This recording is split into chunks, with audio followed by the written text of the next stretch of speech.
começar. Pronto, agora foi. Antigamente, quando eu era criança, tinha um ditado que dizia assim: o sujo falando do mal lavado. Lembra desse ditado? Aqui é o limpo falando do bem lavado. É o contrário, quando eu falo de sujo, né? Esse camarada aí que já está quase, né, topando no pé de Deus, fica fazendo essa brincadeira comigo. Eu acho injusto um negócio desse. A impressão minha é o professor que está ali no canto. Ele, Gustavo, não é isso? E meu querido colega, meu professor de geografia também, não é isso, Gustavo? Acertei tudo. Bem, uma boa noite, né, a vocês, todas as pessoas que aqui se encontram. Acredito que dispensa um pouco de comentário, a não ser que alguém queira que eu diga meu nome, né? Eu estou com minha garrafinha aqui, eu trouxe um livro aqui para fazer uma divulgação, é um lançamento, viu? No mundo maior, esse lançamento, Vou dizer, inclusive, de quando foi esse lançamento. Foi de, cadê? Deixa eu encontrar aqui, encontrei. Bom, esse livro foi de, aqui. Pronto, o lançamento foi de 1947. É o lançamento, né? Esse livro vai fazer quantos anos?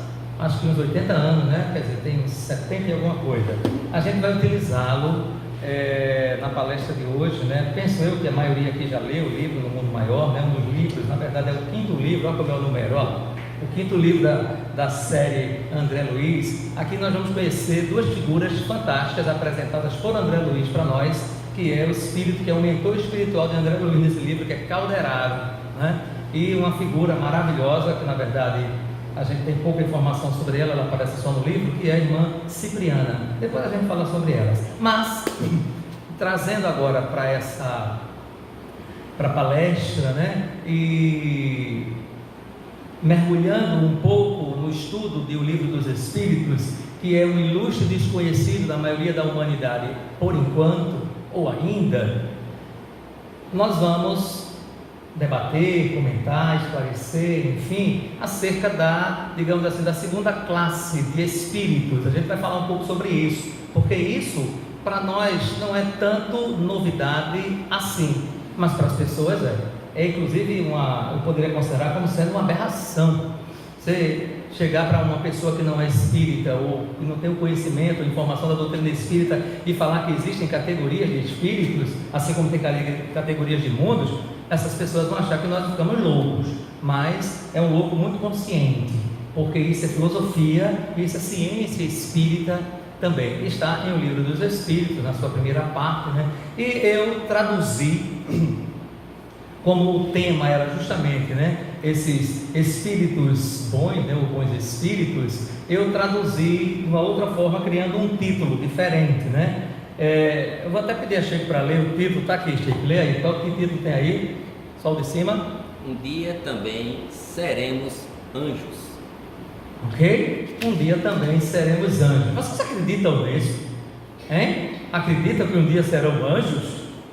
Perfeitamente. Isso é algo, muita presunção, né? Mas o que são anjos? Anjos já não foram criados por Deus? Deus não criou os anjos? Anjos são criados por Deus? Ou somos nós quem nos criamos, nós nos inventamos anjos? Essa ideia de anjo, ela realmente, assim, fora do reduto espírita, tem uma concepção própria, como Deus sendo sido o criador dos anjos. Ora, por que isso? Me perdoe, eu estou melhorando ainda de uma virose, né? Mas já estou bom, não vou transmitir para ninguém não, talvez só para Sheik que está perto de mim, mas você não, brincadeira, é a idade. Mas concebamos o seguinte: os nossos pais, os nossos avós, os nossos bisavós, os tataravós, os tetravós, os escanchavós, os nossos ancestrais, já falou na existência de seres angelicais, anjos. Aí qual é a ideia que a gente tem? Eles sempre existiram e foram criados por Deus. Simples assim. Mas será assim? Essa é justamente a ideia que a gente vai tentar esclarecer acerca desses seres considerados angelicais, muito elevados, e que didaticamente nos foi trazido por Allan Kardec. Eu digo Allan Kardec, não é bem Allan Kardec. Os espíritos trouxeram, Allan Kardec didaticamente colocou em O Livro dos Espíritos a partir da questão número 100, que vai falar sobre a escala espírita. Escala, como assim? Existe uma escala? Existe sim. Allan Kardec, como um bom pedagogo, um bom professor, enfim, uma pessoa ligada à educação, ele entendia que para que nós compreendêssemos melhor, seria interessante que dessemos uma pedagogia própria ao primeiro livro. E o primeiro livro, que é o Livro dos Espíritos, dentro da codificação espírita, ele veio com toda essa intenção pedagógica. Prova disso que é o livro mais fácil de se entender. Não é verdade, Leonardo? É. Antes que você diga que não é. Sabe por quê? Porque ninguém precisa responder nada. Está tudo respondido. Não é? É um livro, é como se fosse o livro do professor, né, Gisele? Que ele já vem com tudo respondido. O professor tem um livro, né, Gustavo? A gente pega o livro de geografia, aí tem aquelas questões lá no final do capítulo, e lá no fim tem respostas de tudo. Então é um livro que já vem com tudo pronto. As perguntas já estão respondidas, então nós não temos o trabalho de tentar elaborar respostas. Isso é muito interessante. Foi o livro mais interessante nesse sentido, didática e pedagogicamente, ele foi estruturado desta maneira. Mas, mesmo trazendo aquelas informações, essas informações eu posso colocar para vocês que são desafiadoras para muitas pessoas que não são espíritas. Falar sobre a existência dos espíritos, ainda para nós espíritas, é algo muito complexo. É muito complexo. Tanto que os espíritos, eles não disseram tudo. Quer ver um exemplo? Tem uma questão, a questão número 88 do Livro dos Espíritos. Allan Kardec pergunta aos espíritos superiores: os espíritos têm forma? Olha, e aí o que é que eles dizem? Para vocês não, para nós sim. Aí ele depois completa e diz assim: se é que vocês vão me entender, ele parece como se fosse um clarão, como se fosse uma luz, como se fosse uma chama. Pronto, é como se fossem as criancinhas, a professora lá das primeiras séries, e que para entender determinadas coisas a professora tem que fazer comparações, e a comparação que eles fizeram foi essa, prova de que nós ainda estamos muito, muito longe de entender certas coisas. Chegou o momento de iniciar essa compreensão, mas não a plenitude dela, e entender como os espíritos são criados. A gente pelo menos tem a primeira informação: os espíritos são criados por Deus. Os espíritos diferem muito do que nós somos como matéria, porque a nossa matéria, ela é mutável, ela se deprecia, ela envelhece, enfim. Os espíritos não, eles são imperecíveis. Então são concepções muito diferentes, e essas concepções filosóficas são muito difíceis muitas vezes para entender quando nós vamos pegar duas entidades, vamos dizer assim, ou dois corpos que são bem diferentes e conjugar num ponto só. Os espíritos como energia, como luz, enclausurado num corpo, numa matéria. Como pode ser isso? Nós espíritas já entendemos, porque teve uma transiçãozinha, Tem um corpo que tem alguma coisa que assemelha-se ao espírito, e tem alguma coisa que se assemelha ao corpo, então permite essa ligação, é o perispírito. Opa, beleza, ajudou em muito. Mas e os espíritos? Eles existem desde quando? Eles foram criados quando? Foram criados como? Edneide, aproveitando que você está gravando, quando é que você, Edneide, espírito, Edneide, não Edneide encarnada, porque o nome dela é Edneide, mas espírito não tem nome. Quando você foi criada? Ninguém sabe. Nem Laurenor, nem Jodilson, nem Gustavo, nem Cristina. Tudo bem, Cristina? Ninguém sabe, nós não sabemos, e demorará muito, muito, muito tempo até sabermos. Nós ainda estamos numa infância, uma tal infância, nessa concepção de compreensão das coisas, do ponto de vista filosófico e até científico, que é melhor a gente arrumar respostas provisórias, até porque nós nem fomos criados como espíritos. Olha a complicação. Nós somos criados como o quê? Como princípio espiritual, que é um pré-espírito. Vou colocar entre aspas, viu? Pré-espírito, ou seja, fomos criados muito, se é que a gente pode dizer que muito é muito, antes de sermos espíritos. Isso tudo é espiritismo, é filosofia, é ciência. E as pessoas chamam espiritismo de religião. Eu estou querendo saber onde é que espiritismo é religião somente. O Espiritismo se torna religião na sua aplicação, na aplicabilidade.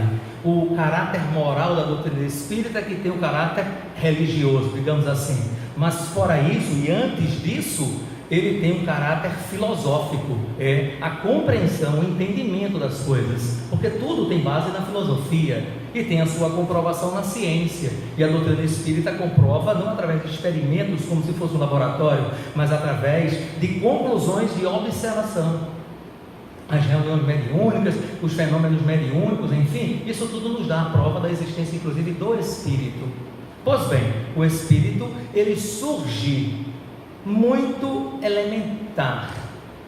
Quando ele deixa de ser, eu vou fazer um corte aqui para ficar mais fácil. Quando ele deixa de ser princípio espiritual, depois de ele ter evoluído nos reinos inferiores, principalmente no reino vegetal e no reino animal, e ele se independe, depois de ele criar determinadas habilidades, determinadas condições necessárias para o espírito ter, ele se individualiza como princípio espiritual e se transforma em espírito. Pronto, agora a matéria bruta está aqui. O espírito está prontinho para encarnar em corpos como o nosso, em corpos humanos.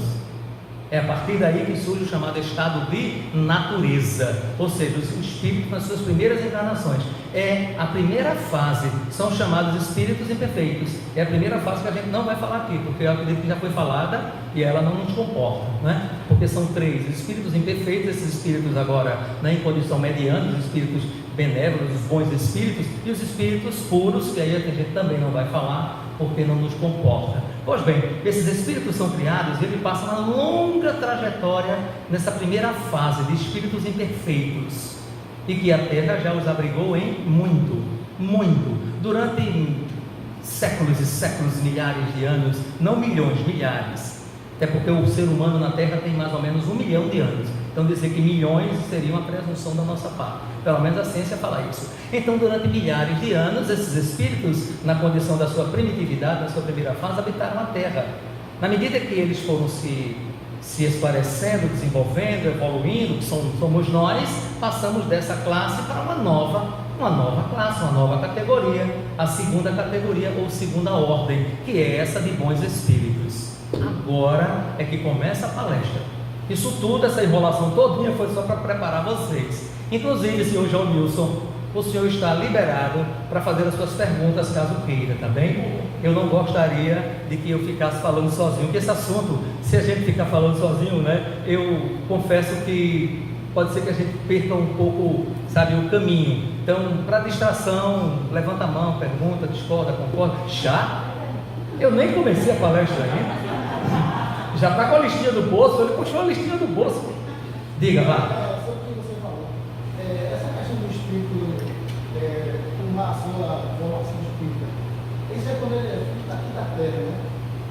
Porque muitos espíritos vêm de fora, em outros planos. Sim. E você está se tratando aqui, ao que é filho da Terra dele.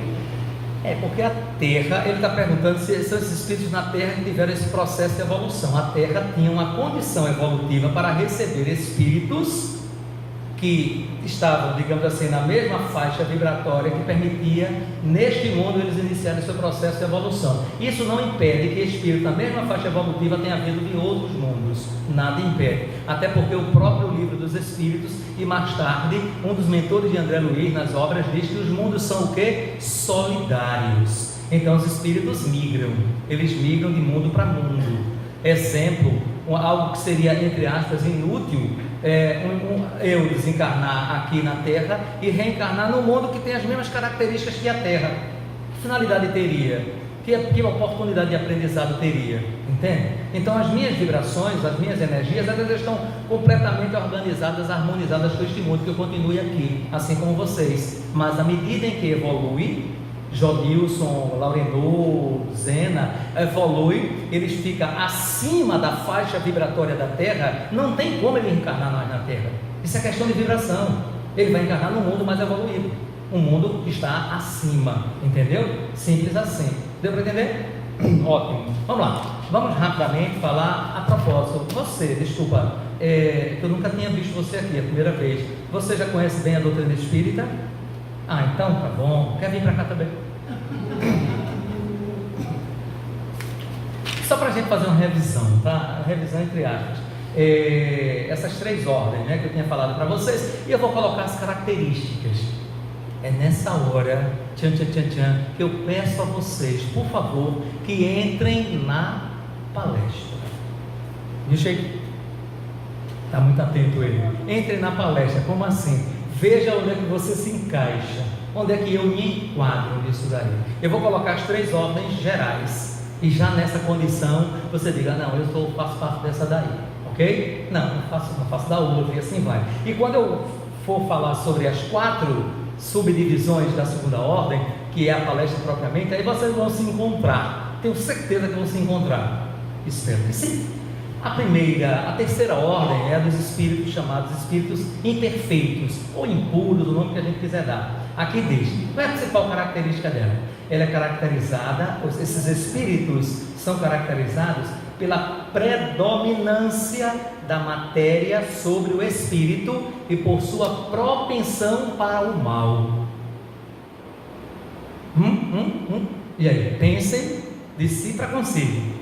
Um detalhe que eu quero pedir para vocês já, desde já, entenderem. Não está assim, nosso comportamento, nossa vida, não está divididinha, não. Isso aqui é uma divisão didática, para a gente entender grosso modo, entende? Porque foi o que nós poderíamos entender. Alguém poderia dizer assim, João Nilson poderia dizer, Alexandre, então quer dizer que se, digamos, numa outra religião, numa outra filosofia, fossem fazer essa mesma escala, seria desse mesmo jeito? Provavelmente não. Espíritos têm ideias e concepções diferentes. Até os mesmos espíritos, vindo hoje, 162 anos ou 3 anos depois da codificação, se eles forem dizer, citar essa mesma escala, talvez eles já digam de forma diferente.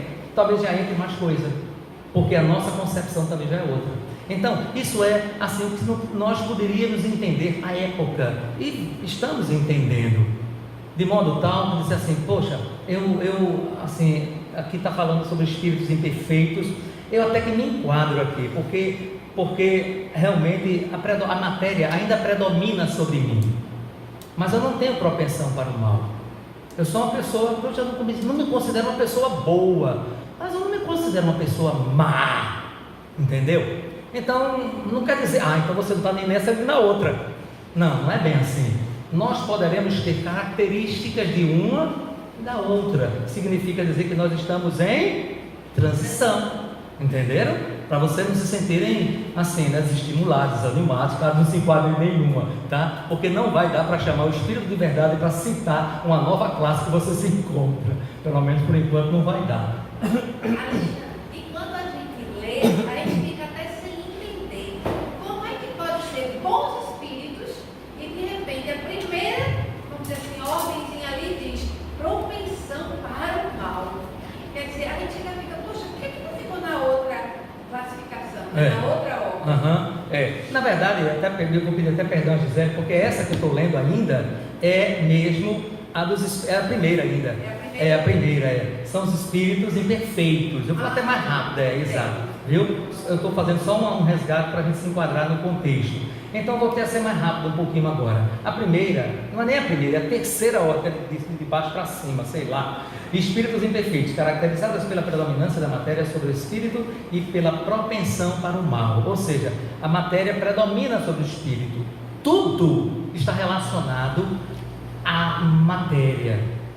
Ele não tem outra visão, ele não tem outro sentimento, outro pensamento, ele não se sente espírito, ele não tem essa percepção de Deus muitas vezes. Tudo é o que ele toca, o que ele vê, é sensorial, tudo. E aí tem um detalhe muito importante para dizer para vocês que está, se não neste livro, no outro livro de André Luiz, que vai falar sobre os centros de força. Como é que a gente chama na doutrina espírita? Os centros de força? Chácaras, né? Os plexos, não é isso? Esses plexos, quantos são? Só fazer uma revisãozinha aqui dos passos, são 7 ou 6? Eu não lembro, vamos lá. Parece esse... né? Eita, já aumentou. Esse aqui qual é? Coronário. Aqui tem outro, qual é? Cerebral. Aqui tem um. 3. Aqui tem outro. 4. Aqui tem outro. Esplênico. E tem um quinto que é o genésico. Gástrico, isso. E tem o genésico, 6. E tem humeral, 7. Ok? Num desses livros de André Luiz, ele diz o seguinte: que quanto mais inferior é o espírito, os plexos ou os centros de força que são os mais ativos são o gástrico e o genésico. Exato, entenderam? Que são da alimentação e da reprodução. Então, os espíritos vivem em função, e quando encarnados, eles vivem para isso. Pessoas que se locupletam, que se divertem, que gostam, sentem prazer no sexo e na alimentação. Não estou condenando não, pelo amor de Deus, só estou dizendo que é a condição de cada um. Na medida, aí João Nilson já vai perguntar, e quando ele evolui? O centro de atenção, o foco de atenção do espírito muda. Muda principalmente para o plexo cardíaco e o plexo solar. Entende? Então vejam, já é uma outra visão, ou seja, ele é mais movido pela razão e pelo sentimento do que pelas paixões e pela sua materialidade. Então, só para vocês sentirem onde é que está cada coisa. De repente eu estou falando sobre vários, né? Mas vamos entrar na categoria que é a que a gente vai estudar aqui, que é essa, ó, espíritos de segunda ordem, bons espíritos. Oh, que beleza, que bons espíritos, caracterizada pela predominância do espírito sobre a matéria e o desejo do bem. Veja que muda. Antes era o quê? Predominância da matéria sobre o espírito. Agora é a predominância do espírito sobre a matéria. Predominância não quer dizer dominância absoluta. Você sente vontade, você sente desejos, você quer ter as coisas, mas você não faz disso a sua razão de viver. Entende? Então as pessoas, elas já entrando no nosso estudo propriamente dito, quer ter coisas, estão encarnados na Terra, quer ter um corpo bonito, quer ter um corpo saudável, quer ter uma boa casa, quer ter conta no banco, e ter dinheiro na conta, quer ter um carro, mas se não tiver, tá bom também. O importante é que eu esteja bem, esteja vivo, etc. Estão entendendo? Então veja, ele já consegue equalizar. Isso é um processo que a gente vai chamar de desmaterialização do espírito. A desmaterialização do espírito, em outras palavras, quer dizer o quê? A matéria não exerce um domínio sobre o espírito. E aí lembramos de quem? Dele, Jesus de Nazaré. Quando ele disse o que, naquela passagem, né, nas várias passagens em que as pessoas, sobretudo os judeus, né, porque era proibido fazer qualquer coisa, trabalhar no dia de sábado, né, e Jesus era judeu, e Jesus era condenado, inclusive, porque fazia cura no sábado. E Jesus disse o que? Em verdade vos digo, o sábado foi feito para o homem, e não o homem para o sábado. Aí você tira o nome sábado e coloca qualquer outra coisa que se encaixa. O carro foi feito para o homem, não o homem para o carro. O corpo foi o homem no sentido do ser humano, né? Ainda se usa isso, entende? Então tem pessoas que estão tão presas ao mundo material, ao mundo físico, que parece até que elas são escravas disso. O mundo, para elas, só existe com isso. Então essas coisas o dominam. Então isso é a predominância. São os espíritos da terceira ordem. Mas os espíritos da segunda ordem, que são esses bons espíritos, eles já controlam, eles já administram, eles já se educam para se desprender disso. Eles começam a entender. É um processo de evolução. Então veja, é a predominância do espírito sobre a matéria, e não o inverso como era antes.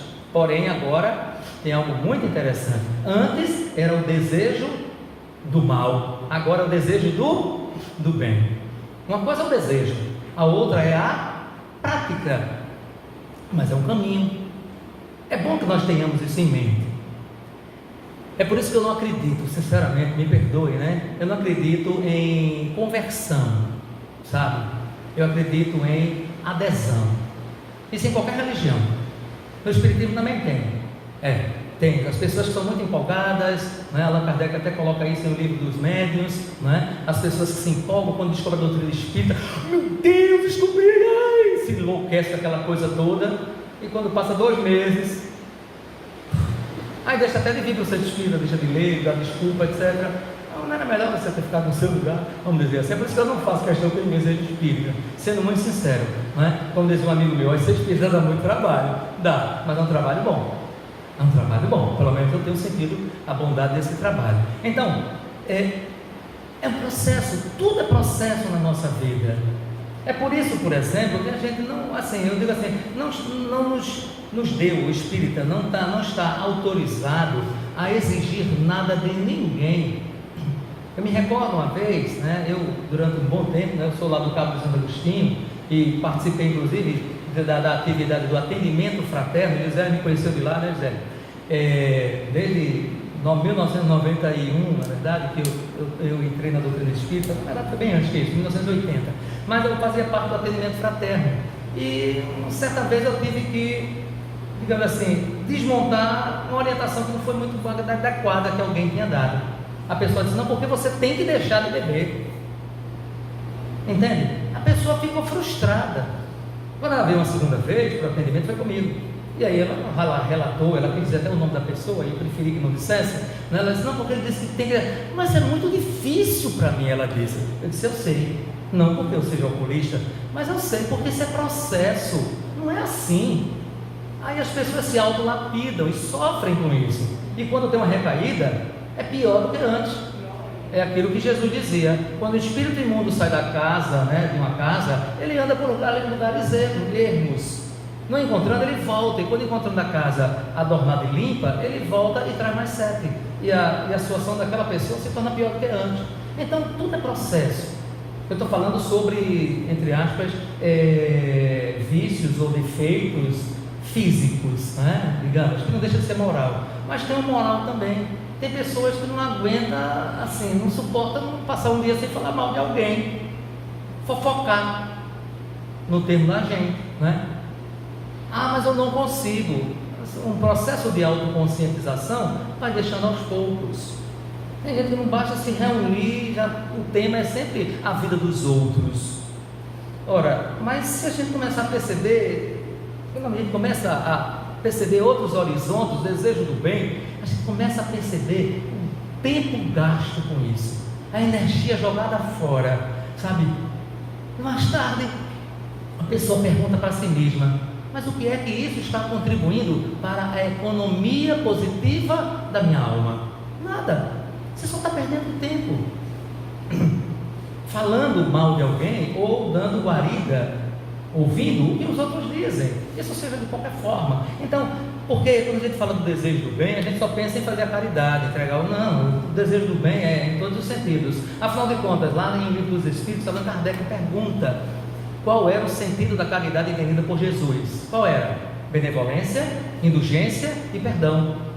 Alguém vai dizer assim, mas a chance você decorou? Não, é porque é BIP, BIP, BIP. Antigamente o povo não dava aquele BIP, né, aquela luzinha que apitava, aí eu decorei BIP, benevolência, indulgência e perdão. Então, em todos os sentidos, a gente não tem mais afinidade, do mesmo jeito que a pessoa quando deixa de beber, deixa de fumar, ou qualquer outro vício, perde a afinidade com aquilo.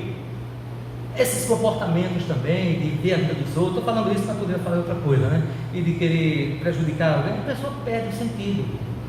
Em reuniões mediúnicas, né, que vocês sabem que eu sou dialogador de reunião mediúnica, eu me lembro de uma vez um espírito disse assim, por favor, me ajude a deixar de perseguir tal pessoa. Eu disse, pois nós estamos aqui para isso. E depois ele contou, ele disse assim, eu cansei, eu queria tanto me vingar dele, ele me fez tanto mal, e eu tentei tanto prejudicá-lo, mas eu percebi que tudo isso voltava para mim, eu cansei, eu não quero mais. Mas o problema é que ele é quem me chama, porque ele ainda tem o mal que ainda o atrai. Eu só queria cortar essa energia de chegar perto dele, porque quando eu chego perto dele, eu me sinto mal de ter que fazer mal a ele. Um espírito que antes era considerado um vingador, entende? A gente perde a sintonia, é o desejo do bem. Mas, vamos para o terceiro? Esse a gente não vai falar, porque esse aí, questão não está nem na ordem do dia, né? Espíritos puros. Olha, esse aqui é fantástico, a gente vai chegar lá, viu? Caracterizada por espíritos que já atingiram o grau supremo de perfeição e que não sofre nenhuma influência da matéria, nenhuma absoluta, tendo superioridade intelectual e moral absoluta com relação aos espíritos das ordens anteriores. Jesus, até então é o que nós conhecemos. Jesus de Nazaré é o único que até então conhecemos, que tem total assim, domínio, né, absoluto sobre todas as outras ordens. Essa é a razão, entre outras tantas, porque Jesus, quando um fariseu, ele, né, inquirindo, tentando fazer tentar colocar Jesus numa situação desagradável, Jesus dialogando com ele, chega um momento que Jesus meio que se revela para a pessoa, e a pessoa diz assim: você está querendo ser mais que o nosso pai Abraão. Abraão foi o pai fundador das tribos de Israel. O pai Abraão, a partir de Abraão surgiu todas as 12 tribos, enfim. E aí o que é que Jesus diz? Quem lembra? Em verdade eu vos digo. E aí o que é que ele diz? Antes de Abraão ser, eu sou. Tem uma versão que diz, eu acho até mais bonita: antes de Abraão ser, eu já era. Eu já era mais do que o pai Abraão. Então, ele quer dizer, em outras palavras, meio que se fosse aqui para nós assim, sabe? Era como se ele dissesse assim, no nosso pernambuquês: menino, deixa de besteira, fui eu que mandei Abraão. Era isso que Jesus ia dizer. Fui eu que enviei Abraão. Enviei Noé, enviei Moisés, todos os profetas e tal. Enviei tu também. E tu está perdendo tua oportunidade me perseguindo. Para com isso, vai pregar. Entende? Jesus. Aqui diz assim: os espíritos não permanecem exclusivamente na mesma ordem, pois estão sempre em processo evolutivo. Essa é a ótima notícia que eu tenho para vocês. Um dia nós seremos puros, um dia nós seremos anjos. Essa é a boa notícia. Mas às vezes uma boa notícia sempre vem acompanhada de uma que não é tão boa, né? Vocês querem saber da que não é tão boa? Querem ou não? Vai demorar muito. Essa. Desculpa, às vezes eu não gosto de dizer, porque eu lembro de mim. Vou botar aqui, eu tenho que chorar também. Para falar a verdade, sendo muito sincero, nós estamos muito mais próximos do nosso início do que do nosso fim. Porém, aí entra um porém maravilhoso aí: isso não é absoluto, isso só depende, como dizia a música de Ivan Lins, depende de nós. Depende de nós. Quanto mais avançarmos na nossa encarnação, no caso essa, e depois que desencarnarmos no mundo espiritual, se continuarmos esse nosso trabalho de evolução, isso da próxima, a gente vai encurtar o caminho. Então essa angelitude, ela vai chegar rapidinho. E aí, para reforçar aquilo que foi dito agora, né, que é um processo, Jesus, né, em Mateus capítulo 5, aí é no Sermão do Monte, né, versículos 44, 45 a 48, ele diz assim, é muito lindo isso aqui, ele diz: amem os vossos inimigos. Olha o caminho: façam o bem a quem vos odeia e orem por quem vos perseguem e caluniam. Está aqui, ele diz: sejam perfeitos, como perfeito é o vosso Pai Celestial. Esse é o caminho. Agora, Coisa muito difícil. hã? Muito difícil. Não, que difícil, Claudinho. Tá difícil. Difícil não. Eu não gosto de usar essa palavra difícil porque se torna difícil. Eu digo que é desafiador. Até bonito, né? É até mais bonito. É desafiador. Sério. Sabe qual é? Isso eu aprendi, eu venho aprendendo inclusive com a minha dor nas costas. Sabe uma coisa interessante? Sabe qual é a primeira lição para nós sofrermos ou perdermos diante do problema? É acharmos que ele é maior do que a gente. É isso. E quer outra? O problema só vem para nos fazer sofrer. O problema pode vir para nos ensinar. O problema, entre aspas, pode ser um parceiro, um amigo. Que lições eu tenho a tirar com você? Porque, sinceramente, gente, eu venho tentando trabalhar minha mente para cada vez mais eu me perceber como espírito. Nós somos espíritos. A gente não está falando para pessoas simplesmente. Isso aqui é uma roupa. É uma roupa. Ela está se desgastando. O cabelo, como que está ficando? Por sinal, dele está ficando até lindo. Não sei. Mas, brincadeiras à parte, né? Mas o corpo ele se desgasta. Um dia ele vai ficar aqui. A gente vai ressurgir de onde nós viemos mais luminosos. Nós não voltaremos como nós chegamos, desde que não queiramos. Vamos falar sobre as 4 subdivisões dos espíritos, chamados espíritos bons, né? Ou da segunda ordem.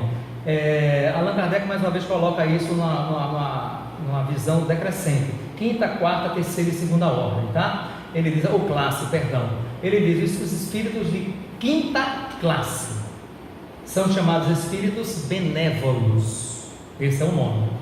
Característica: a bondade. Sim, aqui, é agora. Eu vou ler todas elas e aí vocês comecem a se encontrar aqui dentro, tá bom? Onde é que eu estou? Será que eu sou dessa? Será que eu sou dessa?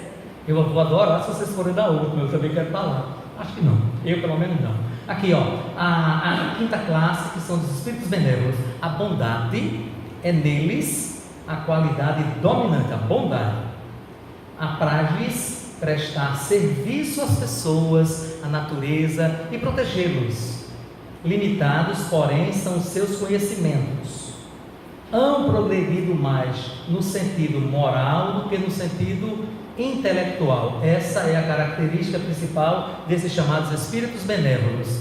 Tem a ver com vocês? Não precisam responder não. Pensem só nisso.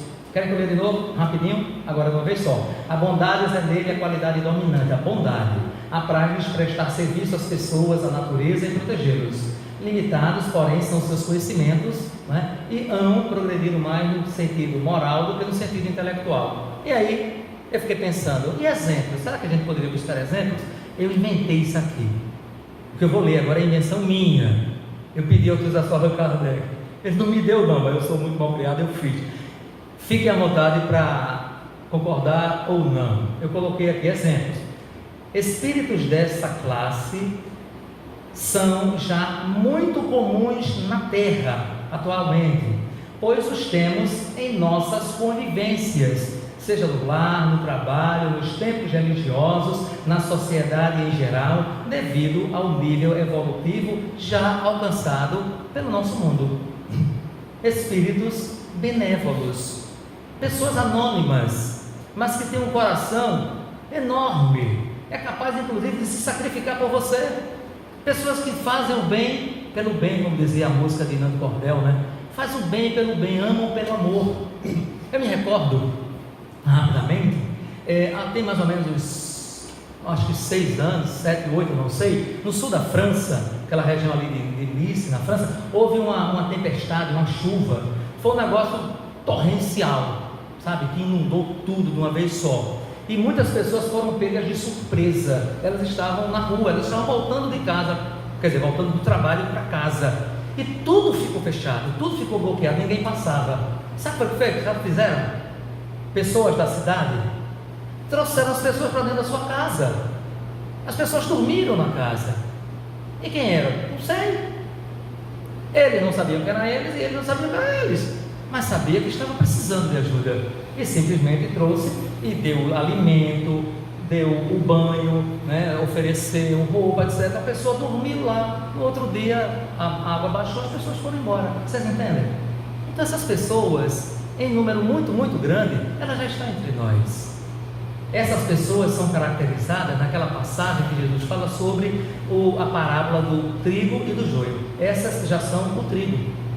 O trigo. Ninguém conhece, ou conhece. Algumas até aparecem na televisão, na mídia, de uma forma geral, né, na internet. Mas de uma forma geral são as pessoas comuns, pessoas do povo. São espíritos. Por que isso, João Nilson? Porque a Terra já atingiu esse nível. Nós estamos saindo da nossa adolescência espiritual e entrando na idade adulta espiritual. São esses espíritos que já estão entrando na idade adulta que têm esse comportamento. Não são intelectualizados, mas são pessoas de muito bom coração. Vamos para a próxima? Aqui, espíritos sábios. Agora, a quarta classe, né? Subiu mais um pouquinho. Distinguem-se pela amplitude dos seus conhecimentos. Preocupam-se mais com as questões científicas do que as questões morais. Não é que eles desprezam as questões morais, preocupam-se mais, por terem mais aptidão a isso, mas só encaram a ciência do ponto de vista da sua utilidade e não são dominados por interesses pessoais. São pessoas que dão a vida em nome da ciência, da filosofia de uma forma geral, das artes, mas sobretudo da ciência, a questão intelectual. Bom, eu sugeri alguns nomes aqui, vocês podem contestar, por favor, fiquem à vontade, né? Porque a história trouxe muitos desses nomes, eu não sei se eu poderia dizer sobre eles. Não, na verdade nem são eles agora. São sim, está aqui embaixo. Eu botei Galileu Galilei, Leonardo da Vinci, Isaac Newton, Albert Einstein, Thomas Edison, Benjamin Franklin, Charles Darwin, Jean-Jacques Rousseau, Sócrates, Platão, Aristóteles. Não sei se esses espíritos estão totalmente enquadrados nessa condição, mas o que eles apresentaram para a sociedade e para a humanidade de uma forma geral sempre foi a sua condição intelectual e a serviço de todos, visando o bem geral. Pouquíssimos que tentaram buscar e tirar proveito para si próprio ou em prejuízo de uma coletividade. Pois não, professor Gustavo? Eu me identifico com essa classe. Hã? Eu me identifico com essa classe. Ah, que maravilha! É isso. Comecem a se identificar, a se encontrar dentro disso. Porque tem pessoas que buscam pesquisar, estudar, conhecer, etc., mas para colocar tudo isso a serviço da humanidade. Tem outros que fazem isso para proveito próprio. Está errado? De maneira alguma. Não tem erro nenhum aqui. Não é? O que eu acho um equívoco é utilizar-se do conhecimento, da informação, em prejuízo dos outros. Nós lembramos, né, que tinha um casal no século XIX, Marie Curie, eu esqueci o nome do esposo, por sinal era mais conhecido, na química, por sinal tem até um filme, né, que mostra a vida deles. Marie Curie foi a primeira química, ela era física também, e reconhecida, porque naquela época, no século XIX, nessas academias de ciência, era muito machista, ainda é, acho que ficou menos, né, e ela, ousadamente, ela foi quem descobriu o princípio da radioatividade, a criação do raio-x, o raio-x que a gente faz, mas essa radioatividade mais tarde foi melhorada entre aspas, e criou a bomba atômica, entende? Não é a intenção dela. Da mesma forma que Albert Santos Dumont, né, o nosso querido Albert Santos Dumont, que viveu uma boa parte na França, e ele, depois das suas várias criações, ele finalmente cria um primeiro avião, né, que por sinal nem reconhece mais, o 14 bis, e disse que Albert Santos Dumont, ele suicidou-se de desgosto, porque ele acompanhou a Primeira Guerra Mundial, 1914, na Europa, e viu o avião sendo usado para soltar bomba, entende? Não era a intenção dele, os outros fizeram isso, com certeza esses outros estavam nessas classes mais inferiores, espíritos impuros, tá? E que pensam e fazem isso. Aqui eu destaquei justamente neste livro, né, sendo bem rápido, o espírito, quem lê esse livro vai ver, de Calderaro, que é o mentor espiritual nesse livro de André Luiz. E Calderaro, de forma brilhante, ele dá verdadeiras lições, porque ele vai narrar acerca de um processo obsessivo muito forte entre o encarnado e o desencarnado. O encarnado, inclusive, que está hospitalizado, está imantado, a expressão seria essa, imantado por aquele sua antiga vítima. Ele assassinou a pessoa que está encarnada, que está internada no hospital, em estado de coma, ela assassinou, é o antigo chefe dele, que ele queria uma parte dos proventos da empresa, e o chefe não lhe atendeu, e ele assassinou e roubou e conspirou para que parecesse ser um problema de saúde pelo qual ele morreu. E essa pessoa viveu esse tempo todo, constituiu família, etc., mas nunca conseguiu se desfazer da ideia do assassinato, pois esse continuou perseguindo ele. E é quando ele chega nesse hospital, e ele é internado, e aí Calderaro, né, está invisível aos olhos dos dois, e André Luiz, e ele vai fazer um estudo. É impressionante quando Calderaro diz assim: faça uma observação do cérebro do espírito que agora foi a vítima, que agora é o perseguidor, e agora faça uma correlação com o cérebro daquele que está. Ele percebeu a mesma correspondência. Como assim? As mesmas zonas cerebrais, né, perispiríticas, eram as que estavam ativadas, né, estavam escurecidas. Era o ponto de conexão do processo obsessivo. E aí, nesse livro, eu acho que assim, quem gosta dessa parte de biologia vai gostar muito, porque André Luiz, quer dizer, o Calderaro, faz um estudo sobre o cérebro. Tanto é que o capítulo aqui, se você puxar rapidamente, né, está aqui, ó. Eu vou até mostrar aqui para todo mundo ver, né, aqui, estudando o cérebro. Então, o Calderaro faz um estudo fantástico sobre o cérebro. É incrível. Porém, na medida em que há necessidade da assistência àqueles espíritos, aqueles dois, a assistência, aí Calderaro recua, e André Luiz fica surpreso. Mas como pode você, um espírito, eu estou usando minhas palavras, tá? Um espírito tão elevado, né? Um espírito tão intelectualizado, tão inteligente, Aí é quando o Calderaro diz algo impressionante. Ele diz: eu tenho apenas esclarecimento, eu tenho conhecimento, mas eu ainda não tenho amor. Entende? Olha para aí. Aí agora vem a próxima classe, que é essa daqui, ó, a terceira classe, espíritos de sabedoria. O que é que diz? As qualidades morais da ordem, dessa ordem é a mais elevada, né? É a que a caracteriza. Sem possuírem limitados conhecimentos, são dotados de uma capacidade intelectual que lhes faculta juízo reto sobre as pessoas e as coisas. Então, os espíritos sábios são mais inteligentes e os de sabedoria são os que amam mais, são os mais moralizados. É numa classe ainda mais acima. E aí vocês, né, se auto-questionem se já se encontram nessa. E é nesse momento aí eu trouxe algumas pessoas, eu vou citá-las, depois eu vou citar Cipriana, que é o espírito que está mencionado no livro aqui. Eu sugeri Mahatma Gandhi, né? Um espírito realmente com uma capacidade inteligente muito grande, mas utilizou muito isso moralmente falando. Eu coloquei Madre Teresa de Calcutá, que também viveu na Índia, né? Ela não era da Índia, mas viveu na Índia. Francisco de Assis, né? Viveu na Idade Média. Nosso querido Chico Xavier, eu cito Bezerra de Menezes, cito Johann e Henrique Pestalozzi, alguém sabe dele, né? Cito aqui Santo Agostinho, Maria de Nazaré, ou seja, espíritos que tinham inteligência, mas tinham uma moralidade, tinham um sentimento que predominava sobre a questão intelectual. Eu citei alguns exemplos, posso estar até equivocado de alguns, mas eu citei Cipriana, eu peço a vocês inclusive que leiam, né? De preferência, já que vocês estão no contexto, eu não vou ler, claro, leiam este livro, né? Principalmente nessa parte do capítulo anterior, capítulo 4, vai falar sobre estudando o cérebro, e depois capítulo 5, está aqui, ó, o poder do amor. É impressionante.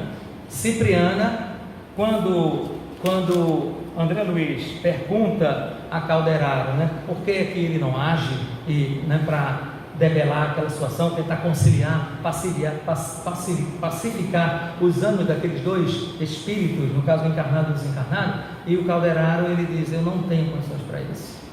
André Luiz fica surpreso, porque uma pessoa que demonstra uma inteligência fantástica, ele diz assim: porque para esses casos aí, a inteligência só não basta, é necessário o coração, e o meu ainda não é tão grande assim. É quando ele, conversando com André Luiz, ele diz que daqui a alguns instantes bate a porta, e quando abre é ela, irmã Cipriana. É um espírito tão elevado, com a luz tão forte, que André Luiz, quando vê, diz no livro, André Luiz sente aquele impulso de fazer uma inflexão e beijar-lhe as mãos. Então é elevado, veja, um espírito que não era tão intelectualizado, mas era de uma moralidade, né, pelo amor incrível. Aí tem uma citação aqui que eu peguei bem pequenininha, que o próprio Calderaro diz, que eu achei fantástico. Ele diz assim, ó, se o conhecimento auxilia por fora, só o amor socorre por dentro. E o capítulo 6, né, que é justamente, vai falar sobre a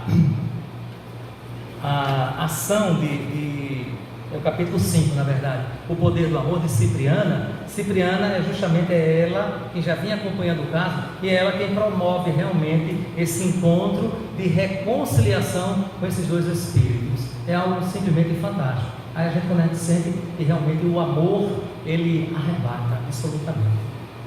Para terminarmos, vamos à última dessa classe, tá? Ou dessa ordem, né? A ordem dos bons espíritos, a última classe, que é a segunda. Depois dela tem os espíritos puros. A segunda classe é de espíritos superiores, que a gente usa muito esse nome, não é? Não, porque os espíritos superiores muitas vezes nem são superiores. Superiores é uma designação espírita aqui do livro.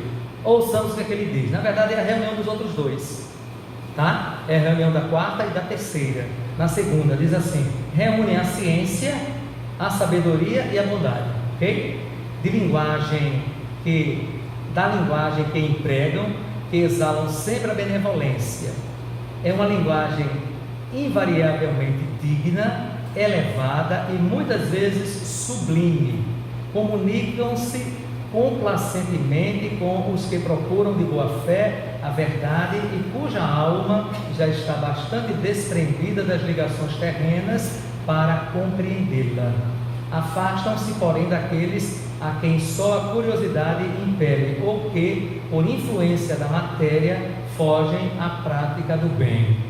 Quando, por exceção, encarnam na terra, é para cumprir missão de progresso e então nos oferecem o tipo de perfeição a que a humanidade pode aspirar neste mundo. Vocês têm alguma sugestão de quem poderia ser encarnado na terra? Não falem Jesus, porque Jesus é o espírito de primeira ordem. Isso aqui é um pouco antes do Cristo. Jodilson está coçando a cabeça, está pensando, será que sou eu? Eu não sei, Jodilson. Eu não posso sugerir nada a ninguém. Será que Tina? Será Susana? E aí? Eu sou tão ousado, eu arrisquei dizer que era Allan Kardec. Eu não sei. Pelas características, pelo pouco que a gente conhece da biografia de Allan Kardec, eu coloquei ousadamente.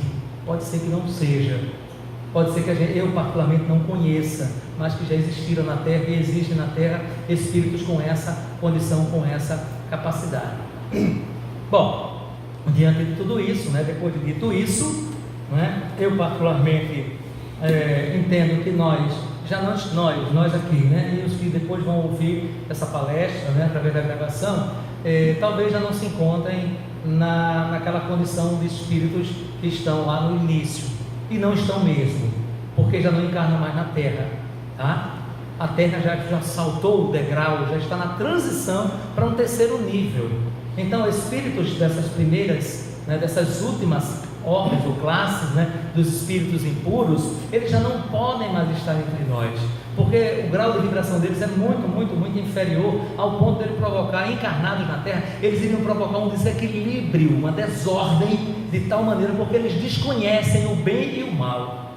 Por aí vocês tiram, não tem ideia do que é o bem e o mal, e nem tem a ciência, ou seja, a razão. Então essas pessoas não podem estar encarnadas na Terra. A Terra já não se presta mais para espíritos dessas classes. Eles já estão encarnando em outros mundos se estiverem aqui ainda. Então a Terra não está. Significa dizer que a maioria está justamente nessa dos bons espíritos. Só que tem 4 classes. A pergunta é, qual é a sua? Eu poderia usar até no jargão como se fosse uma gíria. Qual é a sua, meu irmão? Qual é a sua, meu irmão?